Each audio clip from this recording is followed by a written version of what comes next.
Assalamualaikum warahmatullahi wabarakatuh. Assalamualaikum warahmatullahi wabarakatuh. Alhamdulillah alladzi bi ni'matihi tatimmus shalihat. Wa ashhadu an la ilaha illallah wahdahu la syarika lah. Wa ashhadu anna Muhammadan abduhu wa rasuluh. Ya ayyuhalladzina amanu taqullaha haqqa tuqatih wa la tamutunna illa wa antum muslimun. Amma ba'du, fa inna asdaqal hadisi kitabullah wa khairal hadi hadi Muhammadin sallallahu alaihi wasallam wa syarral umuri muhdatsatuha wa kullu muhdatsatin bid'ah wa kullu bid'atin dhalalah wa kullu dhalalatin finnar. Ikhwan wa akhwati fillah, bapak-bapak, ibu-ibu, kaum muslimin dan muslimah, jamaah salat maghrib Masjid Al-Huda yang semoga dimuliakan oleh Allah subhanahu wa ta'ala, kepada segenap pengurus takmir Masjid Al-Huda yang semoga dirahmati oleh Allah subhanahu wa ta'ala.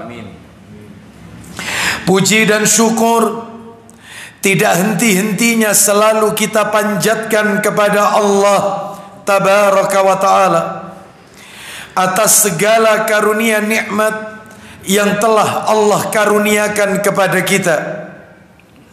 Dan di antara sekian banyak kenikmatan-kenikmatan tersebut, yang kita rasakan pada malam hari ini adalah nikmat dipertemukannya kita kembali tetap dalam rangka talabul ilmi, menuntut ilmu, di salah satu rumah Allah dari sekian banyak rumah-rumah Allah yang ada di muka bumi ini, yaitu Masjid Al-Huda.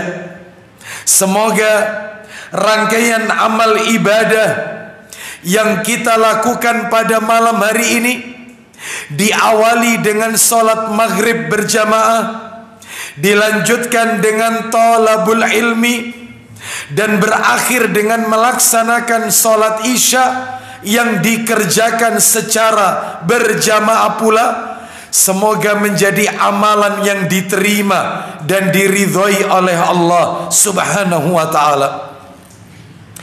Bapak ibu kaum muslimin dan muslimah rahimani wa rahimakumullah, malam hari ini kita akan melanjutkan materi kita.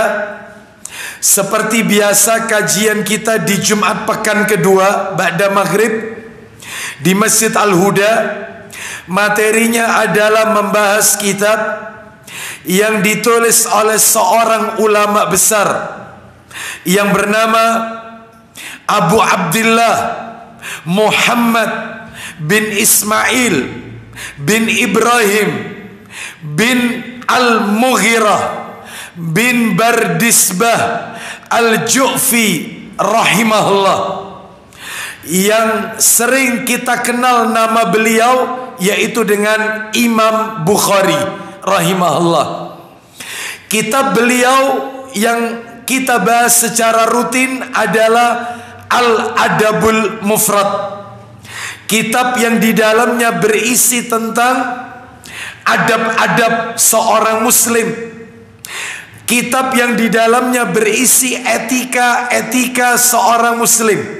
Nah, kita masih berada di bab yang pertama, karena bab yang pertama ada 3 dalil. Bab yang pertama ada 3 dalil. Dalil yang pertama firman Allah di dalam Al-Quran. Mohon maaf, kita masih berada di bab yang pertama, yaitu membahas tentang bab berbakti kepada kedua orang tua, birrul walidain. Di bab yang pertama ini, berbakti kepada kedua orang tua, ada 3 dalil. Dalil yang pertama firman Allah surat Al-Ahqaf ayat 15. Dan ini sudah kita bahas 2 bulan yang lalu, sudah tuntas.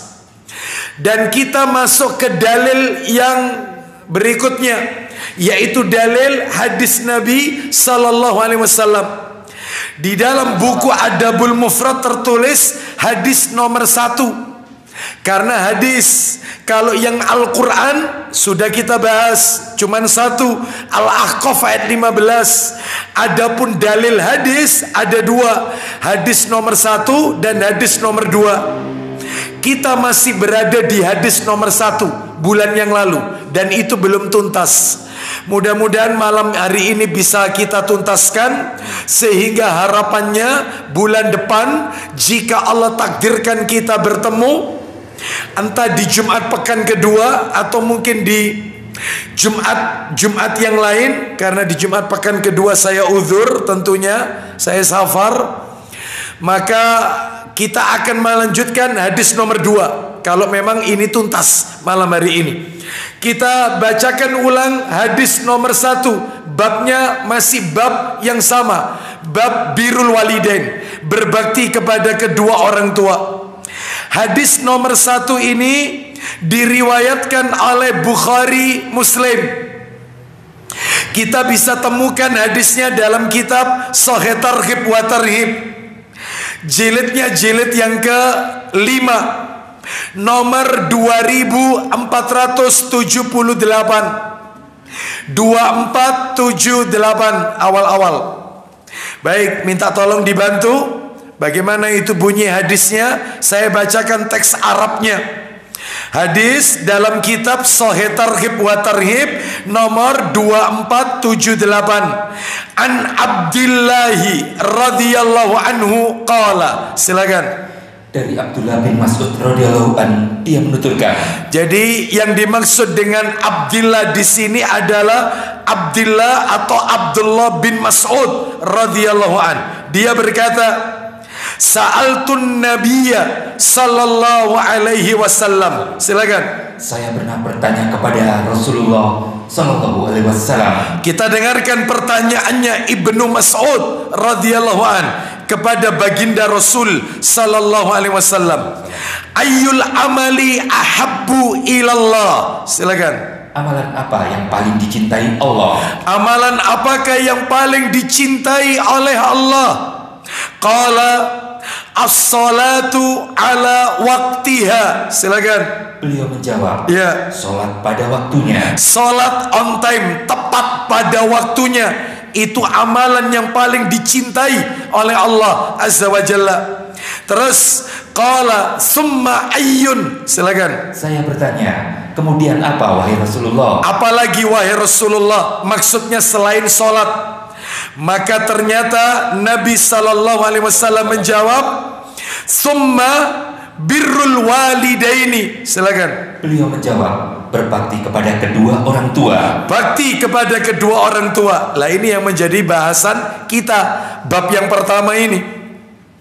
Terus Ibnu Mas'ud bertanya lagi, summa ayyun. Silakan. Lalu saya bertanya, kemudian apa wahai Rasulullah? Qala al-jihadu fi sabilillah. Silakan. Beliau menjawab, berjihad di jalan Allah. Nah, jihad di jalan Allah. Ternyata Ibnu Mas'ud radhiyallahu an berkata, haddatsani bihinna walau istazattuhu lazadani. Silakan.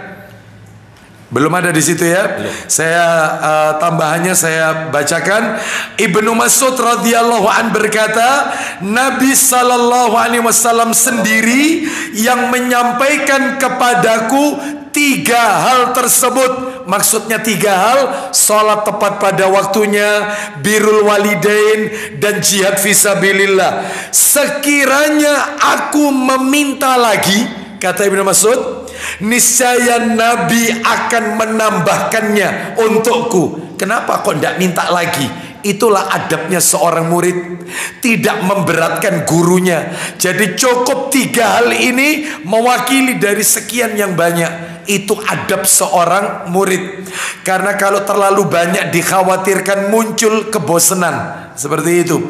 Baik, sekarang pelajaran apa yang bisa kita ambil dari hadis tersebut? Ada 9 pelajaran.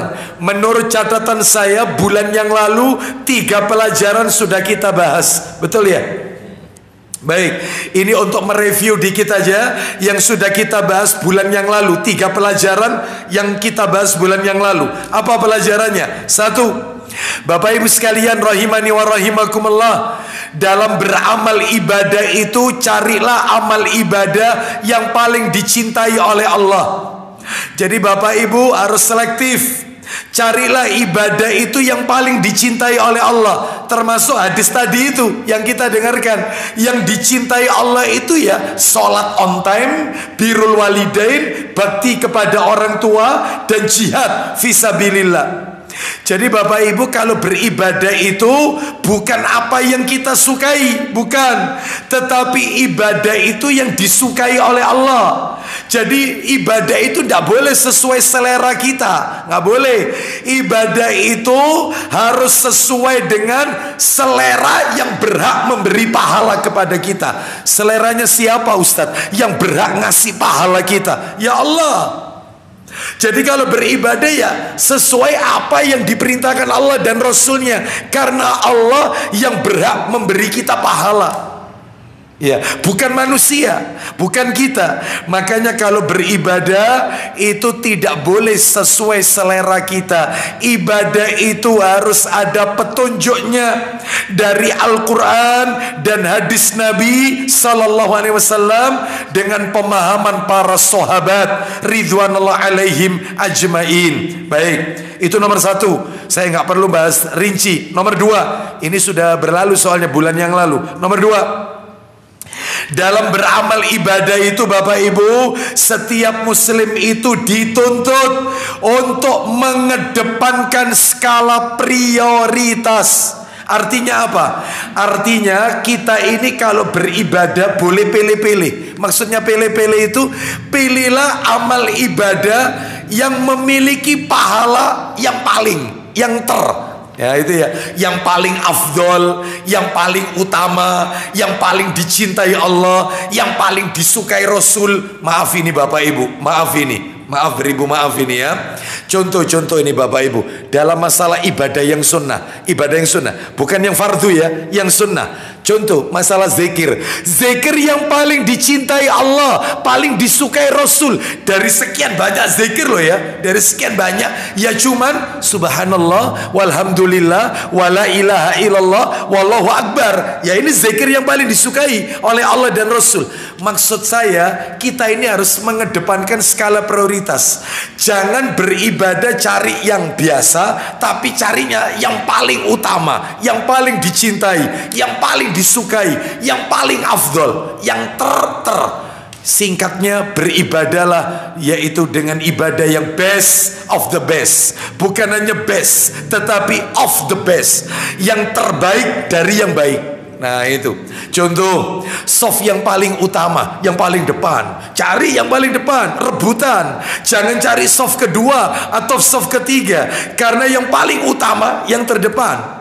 Apakah berlaku bagi wanita? Berlaku kalau ada hijabnya, katanya ulama, dan hijabnya memenuhi syarat. Maka soft wanita sama seperti laki-laki, yang paling afdal yang paling depan. Maksudnya yang paling depan yang mendekati hijab itu. Adapun kalau softnya itu tidak syar'i, pendek sehingga berdirinya wanita diketahui oleh laki-laki, atau softnya, mohon maaf, hijabnya itu transparan, keberadaan wanita itu diketahui oleh laki-laki, maka cari yang belakang. Yang terbaik untuk soft wanita yang paling belakang. Itu bagi hijab yang tidak syar'i. Kalau hijabnya syar'i, berlaku seperti laki-laki, yang paling depan. Maksudnya mendekati hijab tadi. Baik, termasuk sodakoh. Tadi di pondok Mutiara sudah saya singgung, masalah sodako nggak sembarangan. Sodako itu kata Nabi afdolus sodakotis sodako ala dirrahimil kasih. Sodako yang paling utama, paling besar ganjaran pahalanya yang kau berikan kepada keluargamu yang menyimpan permusuhan dengan dirimu. Itu paling afdol. Jadi kalau kita royal sama orang tapi kita pelit sama keluarga, terutama keluarga kita yang menyimpan dendam dalam hatinya dengan kita, maka percuma. Cari yang paling utama, paling afdol. Nah, makanya saya punya judul kajian, mungkin di YouTube mungkin ada, mungkin itu judul kajiannya saya sampaikan waktu terawih, yaitu tahun yang lalu. Mohon maaf ya, kemarin Ramadan kemarin, maksud saya Ramadan kemarin, 11 sodako yang terbaik, 11 sodako yang terbaik. Salah satunya sodako di bulan Ramadan, itu sodako terbaik ya, baik, dan seterusnya. Kesimpulannya, cari ibadah itu skala prioritas, jangan yang sekedar, tetapi cari yang ter. Nah itu maksudnya. Termasuk tadi amalan yang paling dicintai ya oleh Allah, sholat on time, tepat pada waktunya, birrul walidain, dan jihad fisabilillah. Yang nomor 3, ini bulan yang lalu yang kami sampaikan, yang ketiga bulan yang lalu adalah Rasulullah SAW mengawali nasihatnya dengan menyebutkan hak Allah terlebih dahulu. Lihat Bapak Ibu, daftar urut yang Nabi sampaikan tadi, sabda Nabi tadi, nomor 1 kan sholat tepat pada waktunya. Ini kan hanya Allah. Orang sholat itu kan hablum minallah, hanya Allah. Sedangkan kalau birrul walidain, ini kan hablum minan nas. Makanya Nabi mengedepankan haknya Allah dulu ditunaikan, baru hak sesama manusia. Nah, hablum minallah baru hablum minan nas. Itu kenapa kok haknya Allah dikedepankan? Ya, karena Allah lah sang pencipta segala sesuatu, Allah yang maha agung lagi berkuasa, Allah yang maha mengatur segala urusan, Allah yang maha hidup, Allah yang menghidupkan dan yang memberi rizki kepada kita. Ya, maka memiliki hak yang paling besar harus kita tunaikan setelah tauhid. Makanya Bapak Ibu kalau baca daftar urut rukun Islam, nomor 1 itu kan 2 kalimat syahadat. Itu Allah, hanya Allah. Asyhadu an la ilaha illallah, tauhid itu. Ya uluhiyah, ya rububiyah, ya asma wa sifat, itu hanya Allah. Terus kemudian yang nomor 2 kan sholat. Rukun Islam nomor 2, sholat, haknya Allah lagi. Nomor 3 zakat, sesama manusia. Nomor 4 puasa, Allah lagi. Karena puasa itu ada kaitannya dia dengan Allah Azza wa Jalla, yang tahu hanya Allah. Yang nomor 5 haji. Ini menunjukkan kepada kita ternyata Nabi SAW mengajarkan kepada kita agar mendahulukan hak Allah, yaitu sebelum hak manusia. Baik, jadi itu nomor 3. Nomor 4, nah hari ini kita lanjutkan nomor 4 ini. Bapak Ibu kan masih ingat kan amalan yang dicintai Allah tadi? Kan ada 3 kata Rasulullah tadi. Yang pertama kan sholat tepat pada waktunya. Nomor 2 kan birrul walidain. Nomor 4 kan jihad fisabilillah. Nomor 3 kan jihad fisabilillah. Sekarang yang nomor 4, pelajaran nomor 4. Kan ada 9 pelajaran. 9 pelajaran dari hadis tadi. Pelajaran keempat, hadis tadi menunjukkan kepada kita tentang kedudukan sholat di dalam Islam. Sholat itu memiliki kedudukan yang tinggi di dalam Islam. Ya, buktinya Bapak Ibu, buktinya Bapak Ibu ketika membaca rukun Islam, setelah seseorang itu mentauhidkan Allah, asyhadu alla ilaha illallah, namanya syahadat tauhid. Lalu wa asyhadu anna Muhammadar Rasulullah, namanya disebut syahadatul Rasul, persaksian kita atas kerasulan Nabi Muhammad sallallahu alaihi wasallam. Maka ternyata yang nomor 2 itu bukan zakat. Nomor 2 setelah tauhid itu, syahadat itu, ternyata bukan puasa, bukan haji. Ternyata yang nomor 2 itu sholat ya. Termasuk yang Nabi sebutkan tadi dalam hadisnya, amalan yang paling dicintai Allah, ternyata nomor 1 bukan zakat, bukan jihad, bukan puasa Ramadan, bukan taklim, nuntut ilmu, bukan zikir, bukan memberi makan orang-orang fakir miskin, memberi makan anak yatim, bukan. Amalan yang paling utama, bahkan rukun Islam pun yang nomor 2 setelah tauhid, sholat, Bapak Ibu. Termasuk hadis tadi, nomor 1 amalan yang paling dicintai Allah, sholat. Berarti kalau begitu kesimpulannya, pelajaran yang nomor 4, sholat memiliki kedudukan yang tinggi di dalam Islam. Ya, oleh karena itu, untuk memperjelas dari yang nomor 4 ini, saya akan tunjukkan kepada panjenengan semua bukti-bukti sholat itu menempati ranking tertinggi di dalam Islam. Sholat itu memiliki urgensivitas. Keutamaan pentingnya sholat di dalam Islam ini tinggi sekali, melebihi ibadah yang lain. Tak tunjukkan bukti-buktinya. Apa itu buktinya?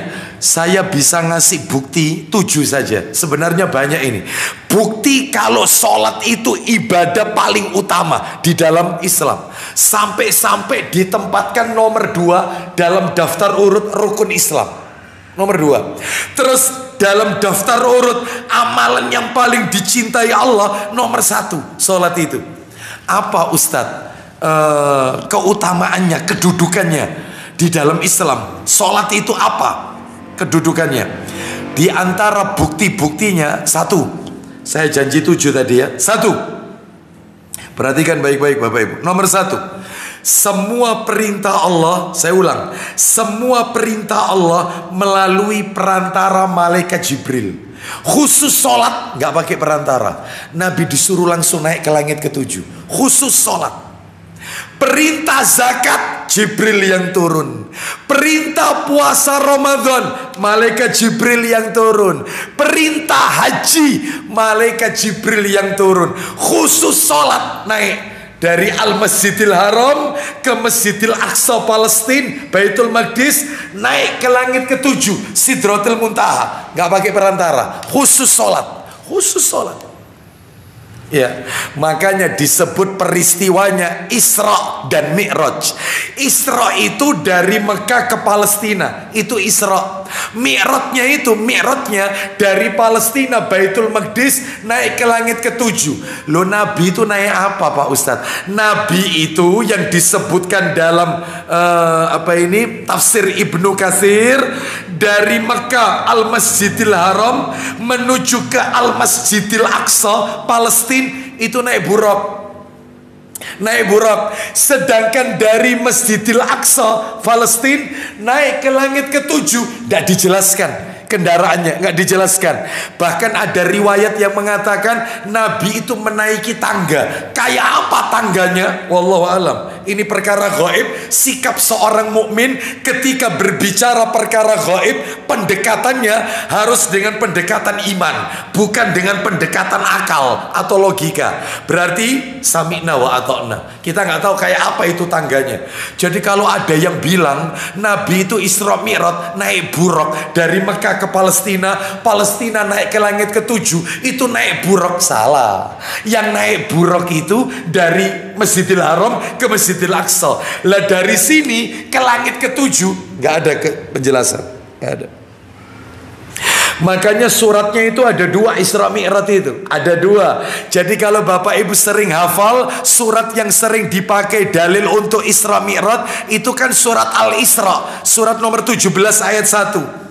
Kita lihat dulu ini dalilnya. Dalil yang menunjukkan sholat itu ibadah yang mulia, buktinya adalah peristiwa Isra Mi'raj. Jadi semua ibadah pakai perantara, khusus sholat tok tidak pakai perantara. Ya Isra Mi'raj itu. Nabi disuruh berangkat langsung naik ke atas langit, langsung berhadapan dengan Allah, khusus sholat. Kalau yang lain pakai perantara, Jibril yang turun. Jibril yang turun. Kita lihat surat nomor 17, ayatnya ayat 1. Insya Allah kita semua hafal. Allah berfirman, surat 17 Al-Isra ayat 1. Subhanalladzi asra bi'abdihi laylan minal masjidil haram ilal masjidil aqsa alladzi barakna hawlahu linuriyahu min ayatina innahu was-sami'ul basir. Kita lihat Maha Suci Allah yang telah memperjalankan hambanya Muhammad pada malam hari dari Masjidil Haram ke Masjidil Aqsa. Itu Isra. Terus lanjut. Yang telah kami berkahi sekelilingnya. Diberkahi di sekeliling yang Masjidil Aqsa itu. Sebab ini adalah Masjidil Aqsa ini adalah Palestina, ini adalah negerinya para nabi dan rasul. Bahkan Masjidil Aqsa ini, Palestina ini adalah negeri yang dilindungi oleh sayapnya para malaikat. Lah kok di sana terjadi perang? Maka ini panjang pembicaraan masalah ini, Bapak Ibu sekalian. Ya, saya nggak akan sentuh itu ya. Baik, kita lanjutkan. Teruskan aja, silakan. Agar kami perlihatkan kepadanya tanda-tanda, sebagian tanda-tanda kebesaran kami. Lanjut. Sesungguhnya Dia Maha mendengar, Maha melihat. Baik, Bapak Ibu sekalian, itu Isra. Lah terus yang dari Masjidil Aqsa naik ke langit ke-7 itu di mana? Suratnya beda. Beda suratnya. Suratnya ada di surat An-Najm, surat nomor 53 An-Najm. Ayatnya mulai 13 sampai 18. Oh, berarti Isra Mi'raj itu 2 surat. Iya, bukan Al-Isra saja. Al-Isra itu cuman Mekah ke Palestina. Surat 53 An-Najm ayat 13 sampai 18. 13 sampai 18. Kita dengarkan baik-baik murotalnya. Ini cerita tentang Mi'raj dari Baitul Maqdis ke langit ke-7. Allah berfirman, An-Najm 13 sampai 18. وَلَقَدْ رَآهُ نَزْلَةً أُخْرَى عِندَ سِدْرَةِ الْمُنتَهَى عِندَهَا جَنَّةُ الْمَأْوَى إِذْ يَغْشَى السِّدْرَةَ مَا يَغْشَى مَا زَاغَ الْبَصَرُ وَمَا طَغَى لَقَدْ رَأَى مِنْ آيَاتِ رَبِّهِ الْكُبْرَى. Ya, silakan. Dan sungguh dia Muhammad telah melihatnya dalam rupanya yang asli. Yaitu Jibril. Terus pada waktu yang lain, yaitu malaikat Jibril dilihat dalam bentuk asli. Biasanya dalam wujud manusia, ya. Ini wujud asli. Wujud aslinya Jibril kayak apa? Jibril ini malaikat yang paling besar yang Allah ciptakan. Sayapnya berjumlah 600 kata Nabi. Satu sayapnya dalam hadis Bukhari dikatakan apabila dikepakkan satu sayap, kalau dikepakkan memenuhi langit dan bumi. Itu satu sayap. Sedangkan ini jumlahnya 600. Rasul dari kalangan malaikat. Makanya Nabi kalau sholat malam, tahajud, qiyamul lail, itu Nabi doa istiftahnya istiftah itu beliau tidak membaca Allahumma ba'id baini wa baina khatayaya atau alhamdulillahi hamdan katsiran thayyiban mubarakan fi, tidak, tetapi Nabi membaca Allahumma robba Jibril, Allahumma robba Jibrail wa Mikail wa Israfil. 3 nama malaikat disebut oleh Nabi ketika sholat malam dalam doa istiftah.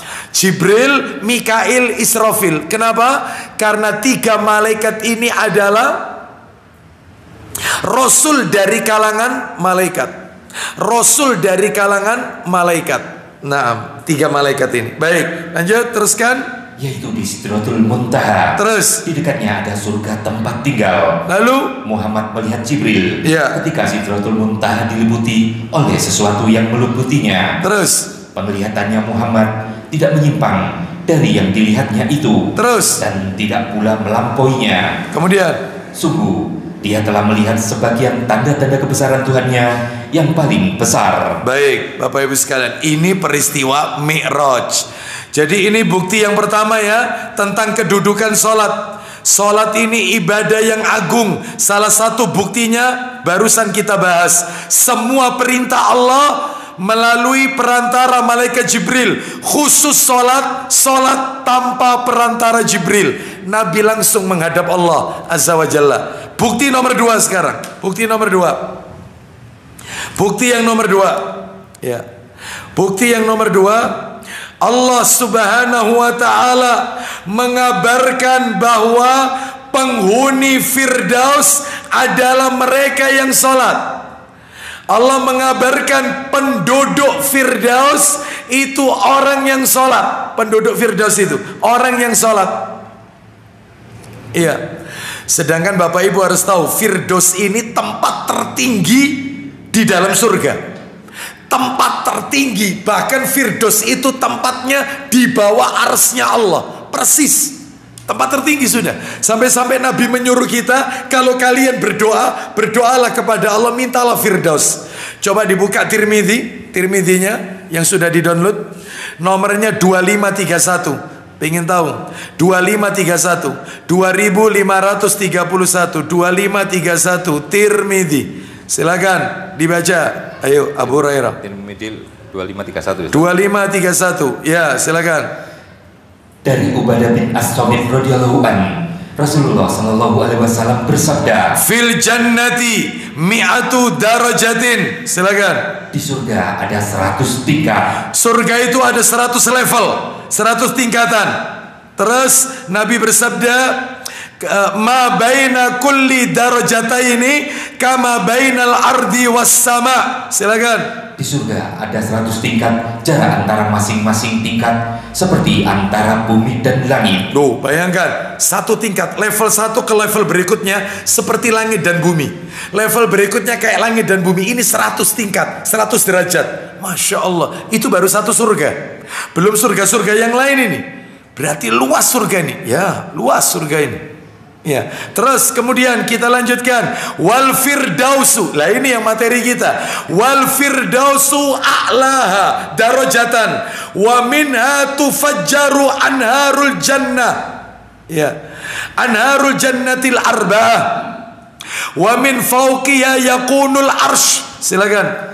Dan Firdaus adalah yang tertinggi. Firdaus itu level tingkatan dalam surga tertinggi. Terus kemudian darinya 4 sungai surga memancar. Darinya 4 mata air di dalam Firdaus itu memancar, yang airnya itu turun ke surga-surga yang ada di bawahnya. 4 sungai. Yang pertama sungai air, yang kedua sungai susu, yang ketiga sungai khomer, yang keempat sungai madu, yang airnya mengalir ke level-level yang ada di bawahnya. Level terus, sumbernya itu di Firdaus. Masya Allah. Lanjut, silakan. Di atasnya arsy.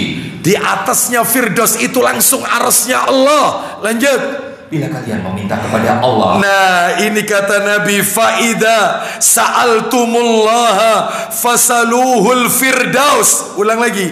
Bila kalian meminta kepada Allah, mintalah Firdaus. Mintalah Firdaus. Kau usah mulu-mulu Ustaz, di emperani surga gak apa-apa Ustaz. Ya. Nah, ini masalahnya pesimis. Yang optimis, minta itu sekalian yang tertinggi, Firdaus. Dan Bapak Ibu harus tahu, penduduk Firdaus itu cuma 6 orang, 6 tipe manusia. 6 ini sholat itu diulang 2 kali. 6 tipe manusia, sholat itu diulang 2 kali. Berarti penghuni Firdaus itu bahas tentang sholat. Iya. Ibadah yang lain nggak disebut, sholat disebut, bahkan 2 kali lagi. Dalilnya di mana? Sampai 2 kali Allah nyebut penduduk Firdaus itu orang yang sholat. Dalilnya adalah kalau Bapak Ibu pengen tahu 6 tipe manusia ini penghuni Firdaus, ya mudah-mudahan kita termasuk di dalamnya. Amin. Itu ada di surat nomor 23. Ayo dibuka Al-Mu'minun. Surat nomor 23 Al-Mu'minun. Surat nomor 23 Al-Mu'minun, ayatnya ayat 1 sampai 11. Ayat 1 sampai 11. Ayat 1 sampai 11. Allah berfirman. Kita lihat ya. Bismillahirrahmanirrahim. Qad aflahal mu'minun. Kita dengarkan. Alladzina hum fi salatihim khashi'un. 1. Walladzina hum 'anil lagwi mu'ridun. 2. Walladzina hum lizzakati fa'ilun. 3. Walladzina hum li furujihim hafizun. 4. Illa 'ala azwajihim aw ma malakat aymanuhum fa innahum ghayru malumin. Belum. فمن ابتغى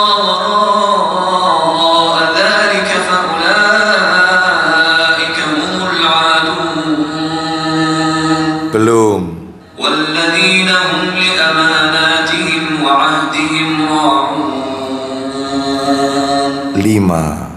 والذين هم على صلواتهم يحافظون.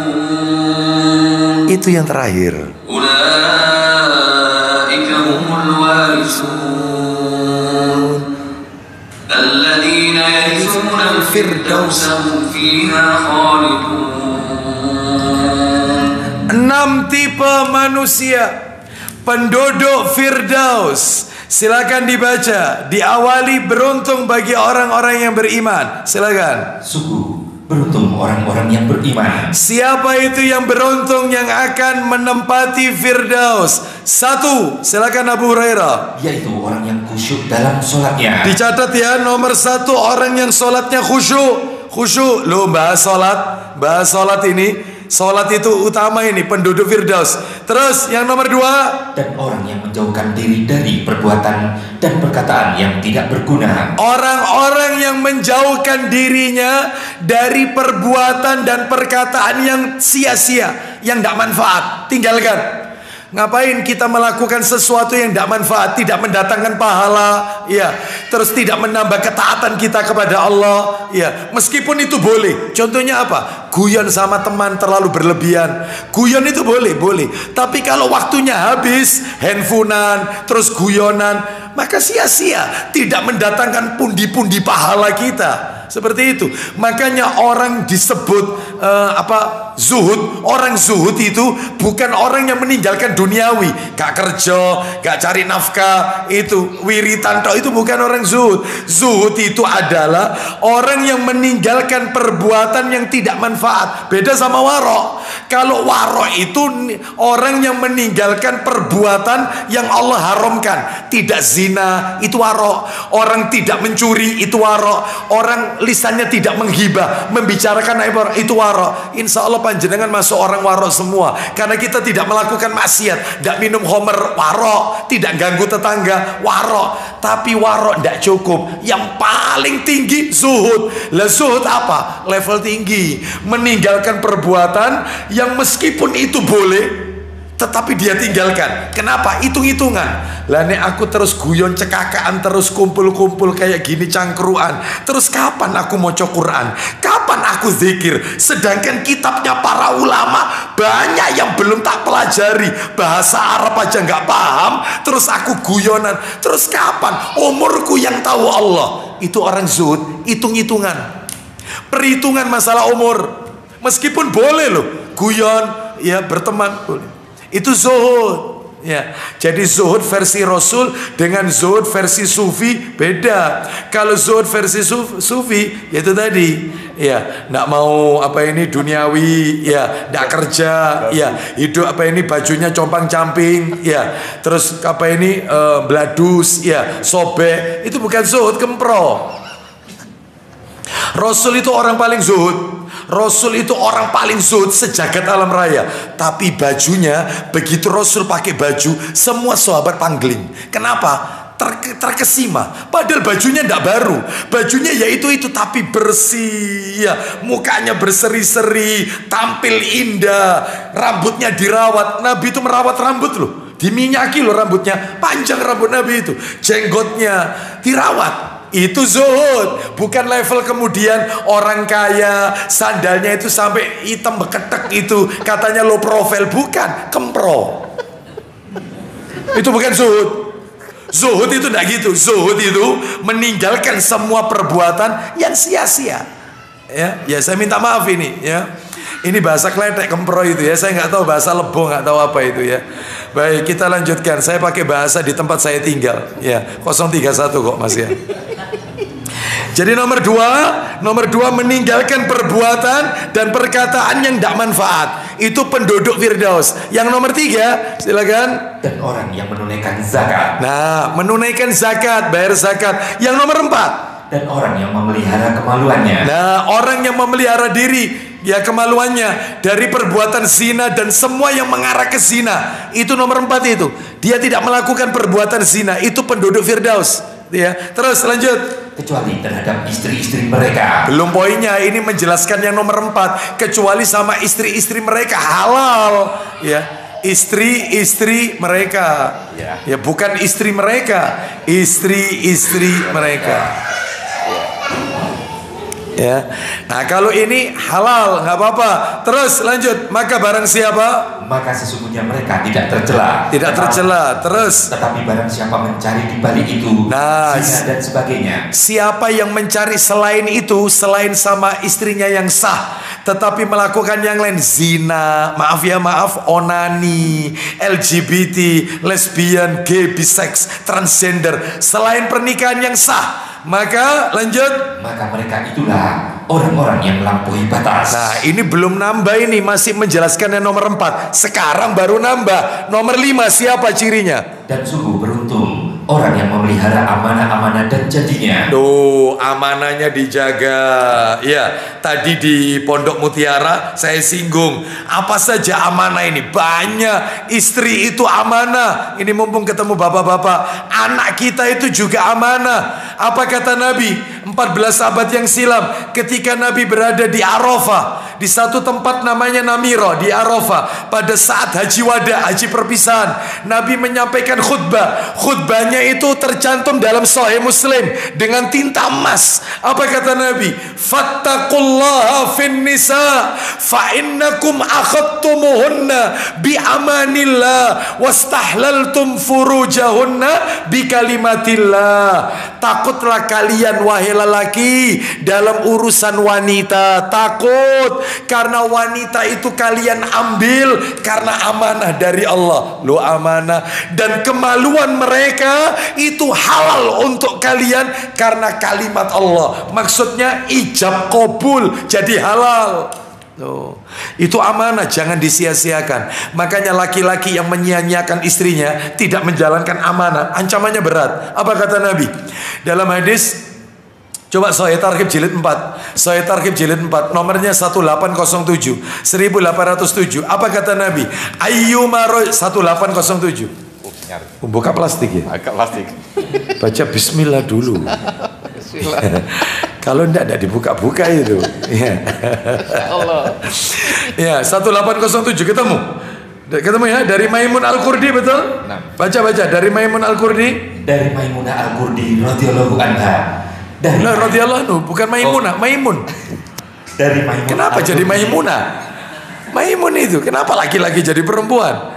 Ya, silakan. Dari Maimun Al-Qurdi radhiyallahu an, dari ayahnya radhiyallahu an, dia berkata, Ya. saya setelah mendengar Rasulullah sallallahu alaihi wasallam bersabda, Ayyuma rajulin tazawwaja imra'atan ala maqalla minal mahri aw kasura laisa fi nafsihi an yu'addiya ilaiha haqqaha khada'aha. Ya, khada'aha. Terus famata walam yu'addi ilaiha haqqaha lakiyallahu yaumal qiyamah wa huwa zanin. Silakan. lelaki mana saja. Ini berarti lelaki ini, setiap lelaki termasuk saya di sini diingatkan dalam hadis ini. Hati-hati, istri itu amanah. Lanjut. Lelaki mana saja yang menikahi seorang perempuan Terus dengan mahar yang ditunda sedikit atau banyak, maharnya sedikit atau maharnya banyak, sedangkan dalam hatinya, sedangkan di dalam hatinya tidak ada niat untuk menunaikannya kepada perempuan itu. lu coba, dia tidak ada niat untuk menyenangkan wanita itu, dia tidak ingin membahagiakan wanita itu, dia menikah hanya ingin melampiaskan kebutuhan biologis, tidak lebih dari itu, maka dia menelantarkan, menipu wanita tersebut. Lanjut. Dia menipunya. Menipu wanita itu. Kan banyak laki-laki seperti ini. Saya sering dapat masukan, saya sering dapat laporan, yaitu akhwat, dia mengatakan, ya Allah Ustadz, saya nikah ini tak pikir saya bisa bahagia, ternyata saya nggak bahagia. Loh kenapa memangnya? Karena suami anda zauji ini Ustadz, ya Allah, dia nikah ini ternyata saya ini suruh nutupi utang-utangnya. Terus dia itu menikahi saya, ternyata tidak kerja. Yang kerja itu saya Ustadz, jualan sana sini setengah mati. Lah terus suami anda ngapain di rumah? Main game Ustadz. Main game kalau malam di warkop melean sampai pagi. Ya situ kerjaannya, nonton bola, nonton TV. Ya situ, seperti itu. Nah coba, kalau kayak gini berarti kan dia menipu wanita tersebut. Terus jadi nikah ngandalkan warisannya yang perempuan, karena warisannya yang perempuan ini banyak peninggalan bapaknya. Lu coba, ini kan menipu ini kayak begini. Terus famata walam yu'addi ilaiha haqqaha. Silakan. Kemudian dia mati dan belum memberikan kepada perempuan itu akan haknya. Wanita itu masih ditelantarkan dan dia keburu meninggal. Dia belum membahagiakan istrinya. Laqiyallahu yaumal qiyamah wa huwa zanin. Silakan. Niscaya dia menghadap kepada Allah pada hari kiamat kelak sebagai pezina. Mati kayak pezina, matinya pezina. Besar ancamannya untuk laki-laki yang tidak membahagiakan istrinya. Anak itu juga amanah. Tolong dijaga dengan baik. Sebab banyak orang yang pintar membuat anak tapi nggak bisa didik anak. Oleh karena itu maka amanah ya, amanah. Terus penduduk surga, penduduk Firdaus, lanjut ayatnya. Itu kan nomor 5 itu, menjaga amanah. Terus siapa lagi? Serta orang yang memelihara sholatnya. Duh, sholat disebut lagi. Sholat disebut lagi. Coba, sholat tadi nomor berapa tadi? 1 kan? Kan ada 6 penduduk Firdaus. 6 penduduk Firdaus. Masih ingat ya? Penduduk Firdaus ada 6. 1, sholat khusyuk. Nomor 2, menjauhkan perbuatan perkataan sia-sia. Nomor 3, zakat. Nomor 4, menjaga kemaluan dari perbuatan zina. Nomor 5, menjaga amanah. Nomor 6, menjaga sholat 5 waktunya. Ya Allah, muka belakang nyebut sholat, berarti istimewa sholat ini. Istimewa. Sholat sampai disebut 2 kali. Satunya khusyuk, satunya jaga sholat. Tidak menelantarkan sholat, tetap sholat. Kan ada orang itu yang menelantarkan sholat, menelantarkan waktunya. Duhurnya mau asar, asarnya mau maghrib, maghribnya mau isya, isyanya sudah lewat pertengahan malam, subuhnya kerinan. Selalu begitu. Atau kalau tidak begitu, meninggalkan sholat. Subuh sholat, duhurnya hilang, duhur kepegang, asarnya lepas, asar sholat, maghribnya jadi pagerayu. Kan gitu ya. Maghrib sholat, isanya ucul lepas, isya kepegang, subuhnya hilang. Loh coba. Ya ini bukan penduduk Firdaus yang kayak begini. Jaga sholatnya ya. Baik, mudah-mudahan kita dimudahkan oleh Allah bisa istiqomah menjaga sholat. Ini sudah masuk waktu isya? Sudah masuk waktu isya? Sudah. Kok enggak denger tit atau apa di sini ya? Oh, enggak ada tit di sini. Oh, enggak ada. Ya, enggak ada tit. Ya. Baik, kita dengarkan dulu kumandang adzan Isya. Setelah itu kita lanjutkan yang tersisa ya, yang tersisa. Wassallallahu ala nabiyyina wa ala alihi washabihi wasallam. Tafadhal.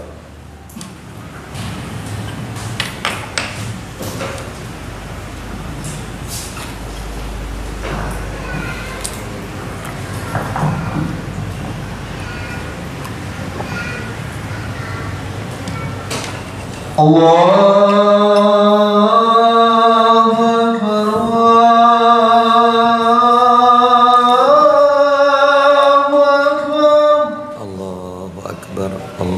Akbar.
حي على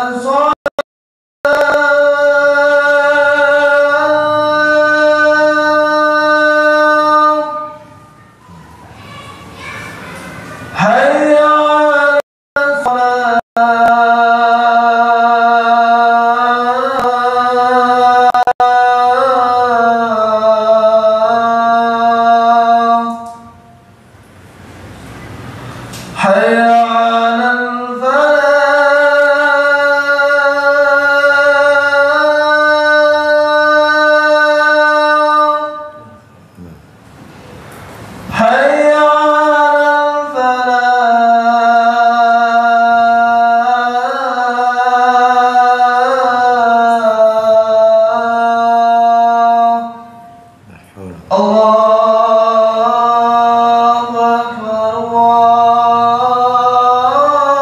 Akbar. La ilaha illallah. La ilaha illallah. Raditu billah. Allahumma shalli ala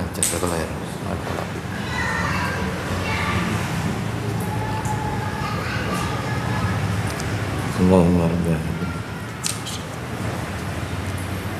wa ba'su maqam Muhammad alladhi ba'at.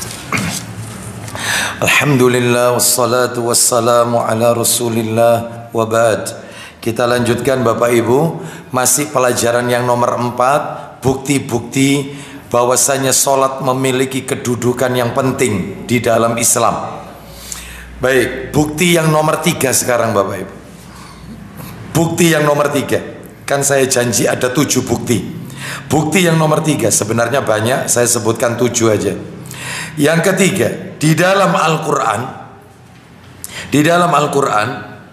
satu-satunya amal ibadah, satu-satunya amal ibadah yang bergandengan dengan ibadah yang lain hanya sholat. Hanya sholat. Bapak Ibu perhatikan, ketika kita membaca Al-Quran, satu-satunya amal ibadah yang mesti digandengkan atau bergandengan dengan ibadah yang lain ya cuman sholat. Contoh, di dalam Al-Quran sholat itu mesti bergandengan dengan sabar. Mesti itu. Wasta'inu bis-sabri was-salat. Ya, ya ayyuhalladzina amanu sta'inu sabri salat. Ya, mana dalilnya? Dalilnya bisa kita lihat misalnya di dalam Al-Quran surat Al-Baqarah ayat 45 dan 153. Coba dilihat, diintip, apa betul sholat itu gandengan dengan sabar? Al-Baqarah dulu ayat 45. Al-Baqarah ayat 45. Al-Baqarah ayat 45 dulu. Ya, kita dengarkan. Allah berfirman,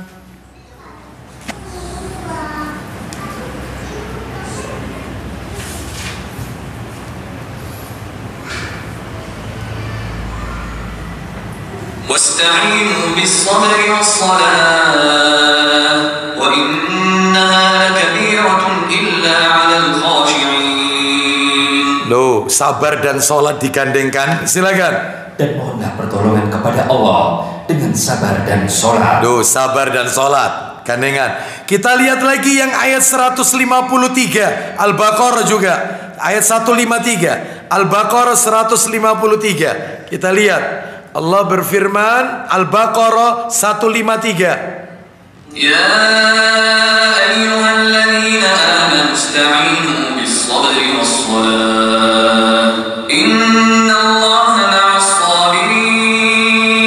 Silakan.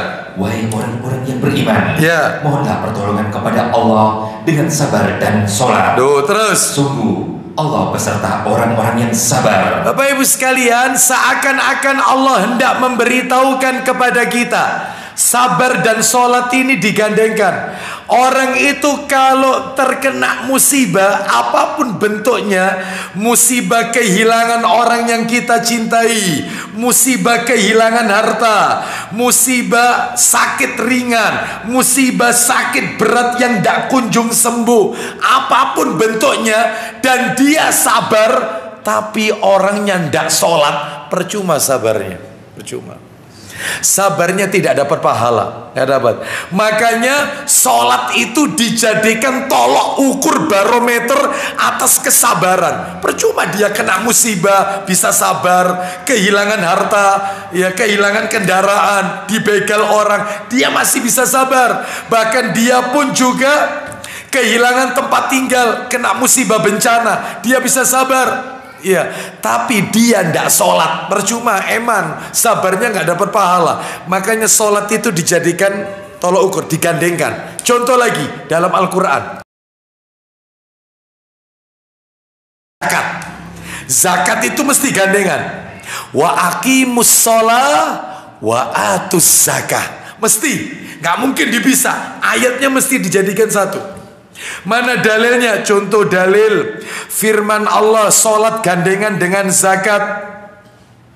Allah berfirman misalnya di surat Al-Baqarah, tetap ayatnya 43. Al-Baqarah ayat 43. Al-Baqarah ayat 43. Allah berfirman, Al-Baqarah ayat 43. وَأَقِيمُوا الصَّلَاةَ وَآتُوا الزَّكَاةَ وَارْكَعُوا مَعَ الرَّاكِعِينَ. Ini baru salah satu ayat, banyak bertebaran. Sholat gandengan sama zakat. Ayo coba artinya. Dan laksanakanlah sholat, tunaikanlah zakat, dan rukuklah beserta orang yang ruku. Bapak Ibu sekalian, seakan-akan Allah berkata kepada kita, orang itu meskipun zakatnya miliaran ini, em-eman zakatnya ini, ternyata dia ndak sholat, zakatnya nggak diterima. Nggak diterima, percuma.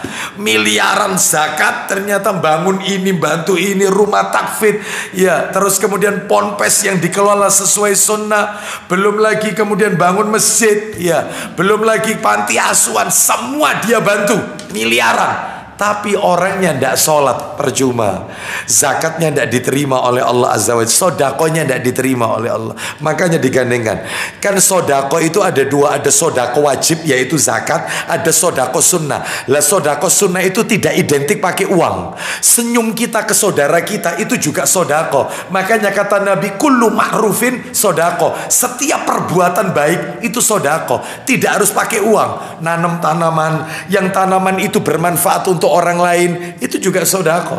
Banyak. Menghilangkan gangguan di jalan, putung rokok kita matikan, ada pecahan kaca, paku kita singkirkan supaya tidak menimpa saudara kita, itu sodako. Bapak Ibu, termasuk sholat duha 2 rakaat, itu kata Nabi sodako. Zikir, tasbih, tahmid, tahlil, takbir, itu sodako semuanya. Sodako. Jadi tidak harus pakai uang, itu sodako sunnah. Yang wajib namanya zakat, beda sama infak. Infak beda. Baik, kita nggak bahas itu ya, nanti tambah panjang.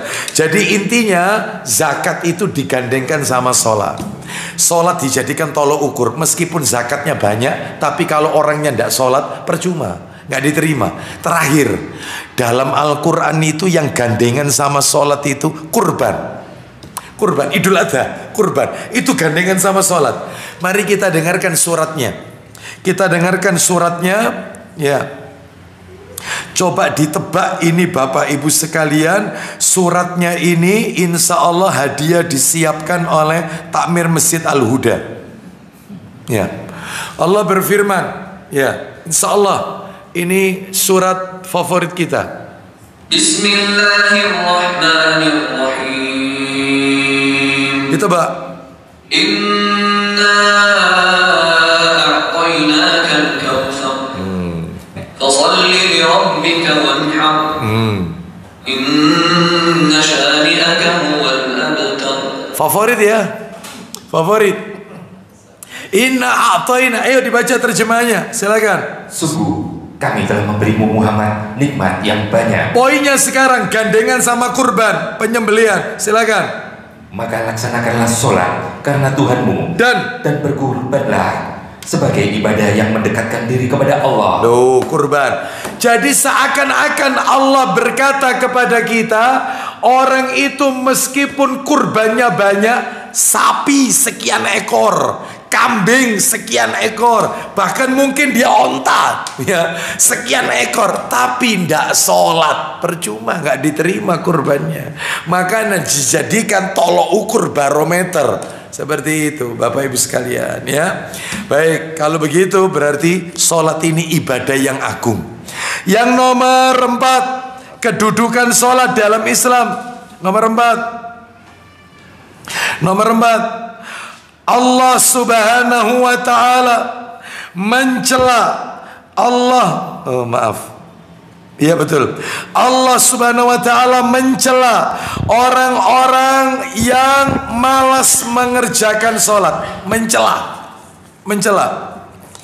Bapak Ibu tahu ketika penduduk neraka itu ditanya, masalakakum fi sakor, Mereka penduduk neraka mengatakan bukan zakat, bukan puasa Ramadan. Mereka mengatakan qalu, ya, lam nakum minal musallin. Mereka mengatakan kami dahulu di dunia tidak mengerjakan sholat. Coba dibuka surat 74 Al-Mudatsir, surat 74 ayatnya 42. Al-Mudatsir, lihat ini, surat Al-Mudatsir itu surat 74 ayatnya 42 dan 43. 42 dan 43. Allah berfirman, surat Al-Mudatsir, ما سلككم في سقر قالوا لم نك من المصلين. Loh, silakan. Apa yang menyebabkan kamu masuk ke dalam neraka Sakor? Terus Mereka menjawab, apa kata penduduk neraka Sakor? dahulu kami tidak termasuk orang-orang yang melaksanakan sholat. Loh, itu jawaban mereka yang pertama. Bukan zakat, bukan puasa, tapi tidak sholat. Berarti Allah mencela orang-orang yang malas mengerjakan sholat. Ya, yang nomor 5, kedudukan sholat, pentingnya sholat dalam Islam, urgensivitas sholat. Ya, ini amalan yang paling dicintai kan. Yang nomor 5 adalah sholat merupakan wasiat Nabi yang terakhir. Nabi itu loh mau meninggal, Nabi tidak mengucapkan puasalah, zakatlah, enggak. Tapi Nabi justru mengatakan as-shalah, as-shalah wa ma malakat aimanukum, terus wafat.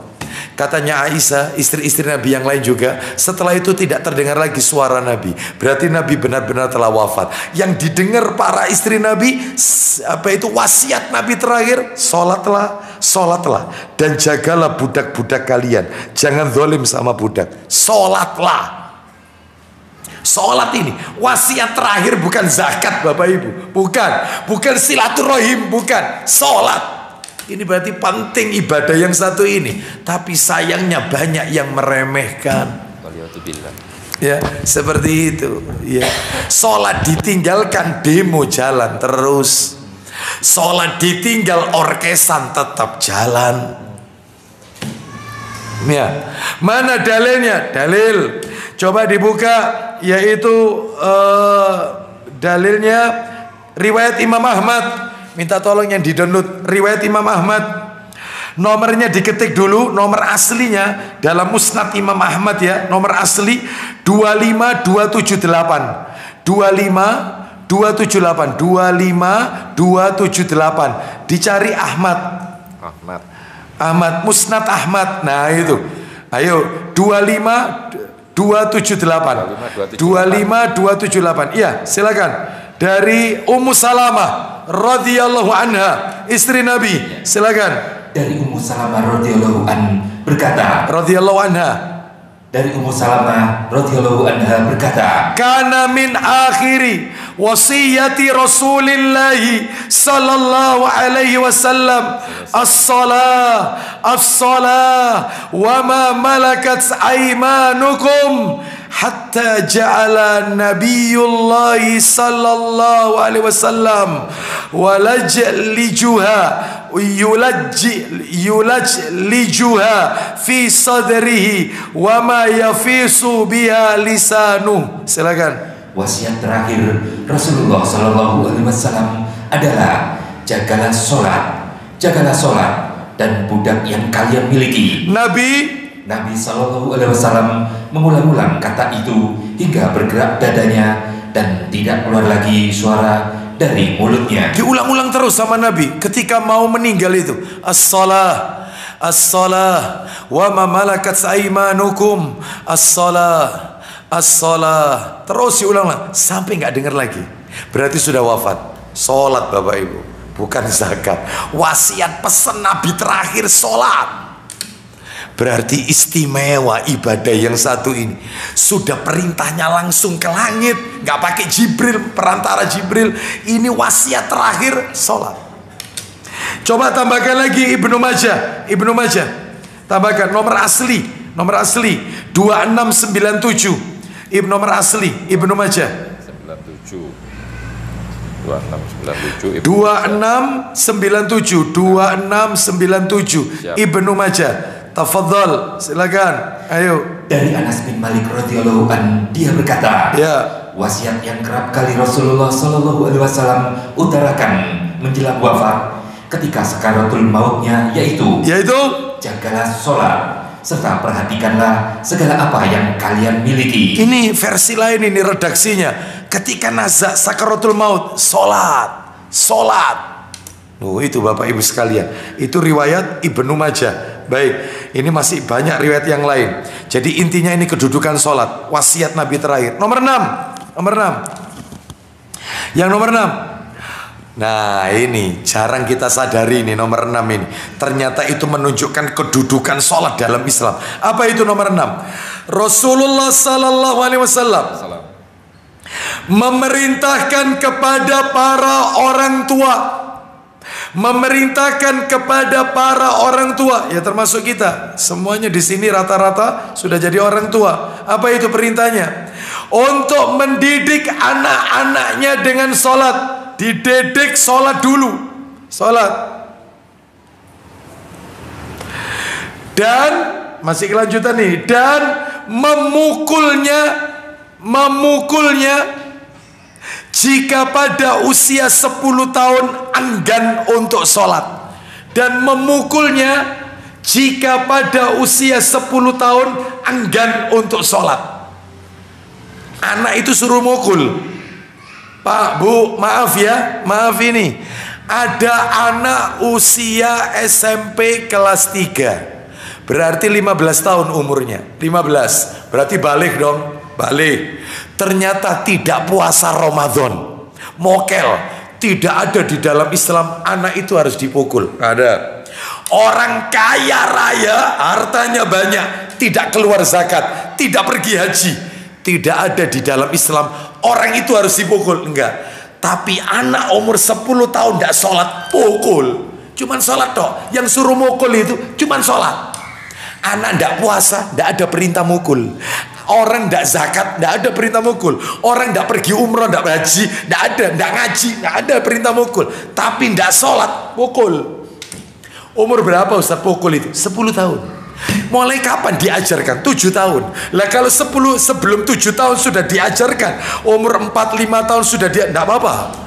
Tapi mukul itu umur 10 tahun. Jangan kemudian sebelum 10 tahun sudah dipukul, salah. Atau umur 10 tahun tidak sholat dipukul, itu ya salah. Loh kenapa? Tadi katanya suruh mukul. Karena mulai umur 7 tahun tidak pernah dididik sholat. Muka belakang kena. Jadi mulai didik itu sejak awal. Umur 7 ajarkan sholat, umur 10 tidak sholat pukul. Dan pemukulan itu ada syaratnya. Syaratnya itu mukul anak itu pinggul ke bawah. Pinggul ke bawah tempatnya 3. Pinggul ke bawah tempatnya 3. 1, maaf, pantatnya. 2, betisnya. 3, telapak kakinya. Itu pun ada syaratnya lagi. Tidak boleh menimbulkan bekas sampai biru, nggak boleh. Yang kedua, menimbulkan rasa sakit. Lah terus mukul piye Ustaz? Mukul gimana? Gemes-gemes. Jangan diulangi lagi ya. Jangan diulangi lagi.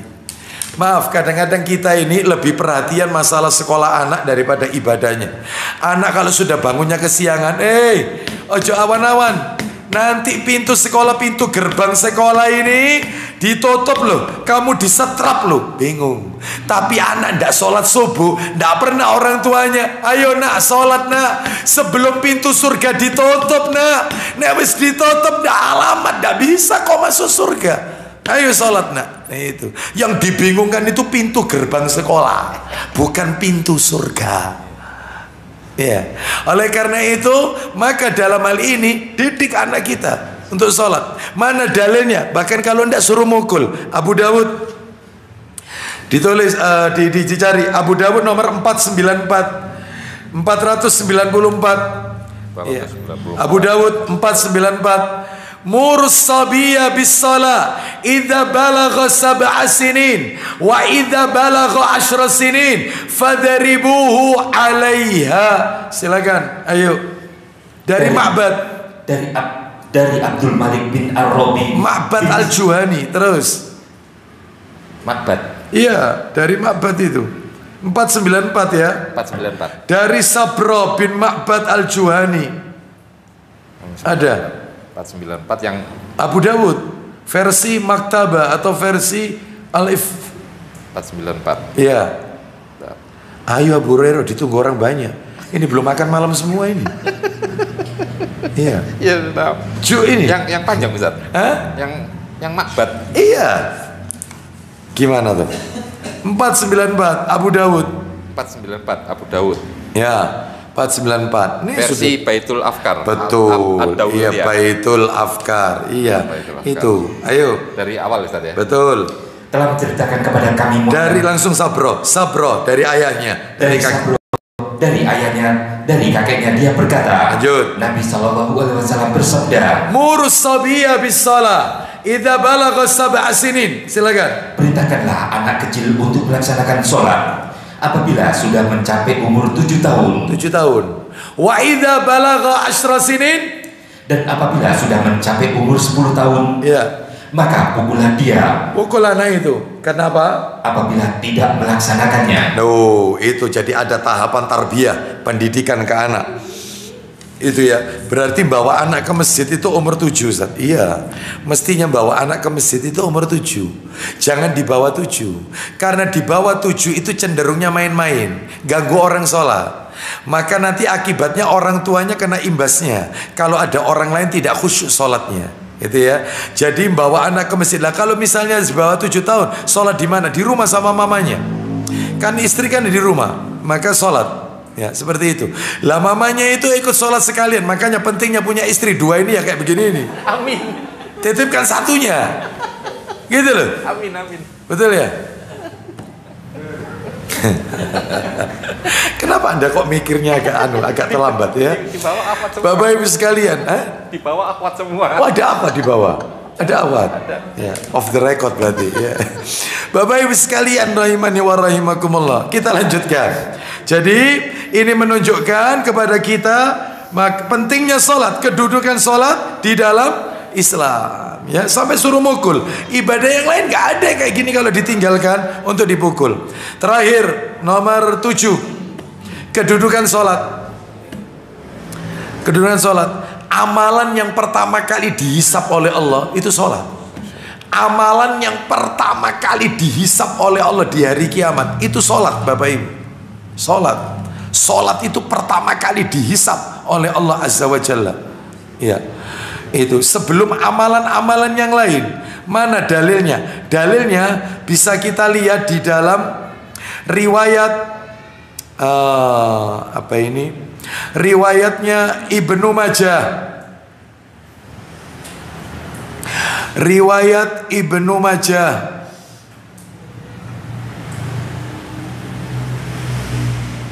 Ya, nomor aslinya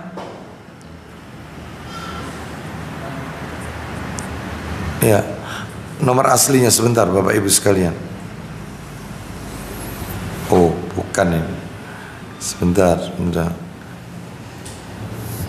Ya. Atau Abu Dawud saja, kita pakai yang Abu Dawud. Yang Abu Dawud. Abu Dawud nomornya ditulis 864. 864. Sebentar, tak carikan yang pendek aja karena Abu Dawud itu panjang. Kita yang pendek aja. Iya. Iya. Nah ini, insya Allah. Insya Allah.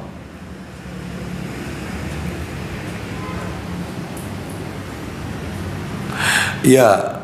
Abu Dawud nomor berapa tadi? 864. Atau Ibnu Majah.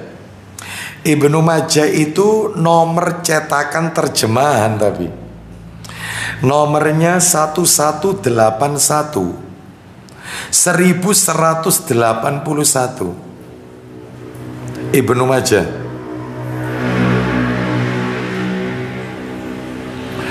Iya, Ibnu Majah 1181 itu sebenarnya ada nomor aslinya. Ya coba nggak apa-apa deh kalau gitu Abu Dawudnya. Coba nggak apa-apa kembali ke Abu Dawud. Ibnu Majahnya soalnya bukan nomor asli cetakan terjemahan. Silakan 8 berapa tadi? 864. 864 Abu Dawud. Ya Abu Dawud 864. Silakan. Ayo. Panjang memang. Panjang Ustaz ya. Panjang. Kita cari di tengah-tengahnya. Coba cari Yaitu saya carikan Abu Hurairah. Dari Abu Hurairah radhiyallahu anhu dia berkata, ya silakan. Dari Abu Hurairah radhiyallahu anhu dari Nabi sallallahu alaihi wasallam dia berkata, ya,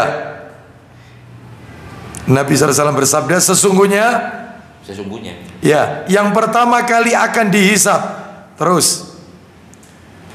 Oh ya. Ya, silakan ayo. Sesungguhnya yang pertama kali akan dihisab dari amal perbuatan manusia pada hari kiamat adalah sholatnya. Sholat itu pertama kali dihisab. Lanjut terus. Allah Azza wa Jalla berfirman. Apa kata Allah Azza wa Jalla kepada para malaikat-malaikatnya? Silakan. Kepada para malaikatnya. Apa itu? Dan dia lebih mengetahui amalan seseorang. Apa itu? Periksalah sholat hambaku, sempurnakanlah atau justru kurang. Baik, coba kalian periksa sholat hambaku ini, sempurna atau kurang? Kalau sempurna, lanjut. Sekiranya sempurna, maka catatlah baginya dengan sempurna. Terus, kalau kurang, dan jika terdapat kekurangan, maka apa perintah Allah kepada malaikat kalau sholatnya itu kurang? Lanjut. Allah berfirman, ya, periksalah lagi, apakah hambaku memiliki amalan sholat sunnah? Nah, coba kalian cek apakah hambaku punya sholat sunnah. Kalau memang kurang, jadikan sholat sunnahnya itu sebagai penyempurna dari fardunya yang cacat, fardunya yang kurang.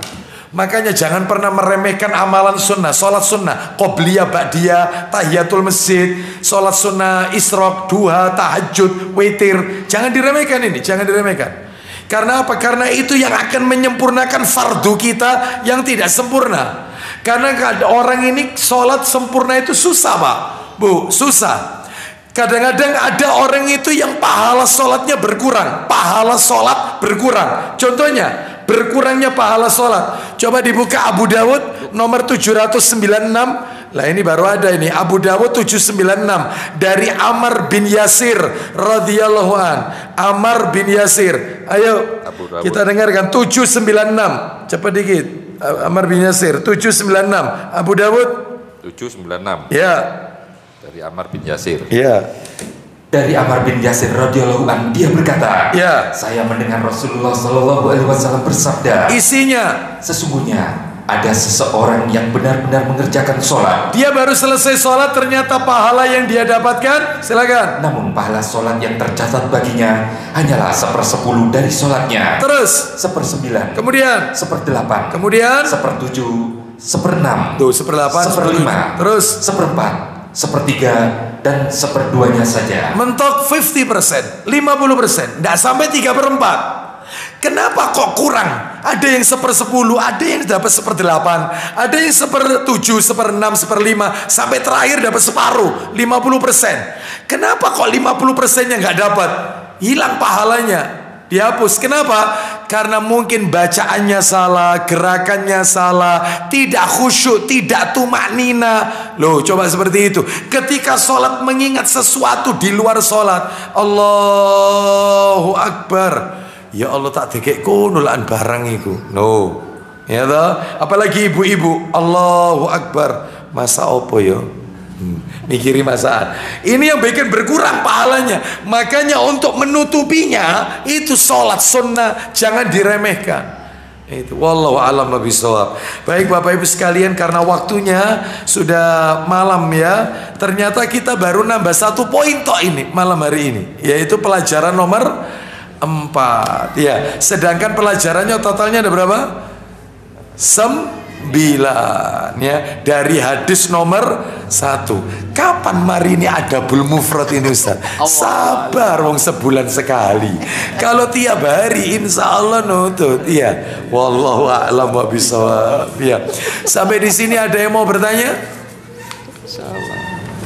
Tidak ada ya? Baik, kalau gitu kita tutup dengan kafaratul majelis. Semoga Allah meridhoi amal ibadah kita, menjadikan kita orang-orang yang istiqomah dalam beribadah kepada Allah sampai ajal menjemput kita. Amin. Sebagaimana Allah berfirman, wa'bud rabbaka hatta ya'tiyakal yaqin. Sembahlah Allah sampai datang ajal, yaitu kematian. Amin. Kita tutup. Wassallallahu ala nabiyyina wa ala alihi washabihi wasallam. Subhanakallahumma wa bihamdika bihamdika asyhadu an la ilaha illa anta astaghfiruka wa atubu ilaik. Wa akhiru da'wana anil hamdulillahi rabbil alamin. Assalamualaikum warahmatullahi wabarakatuh. Waalaikumsalam warahmatullahi wabarakatuh.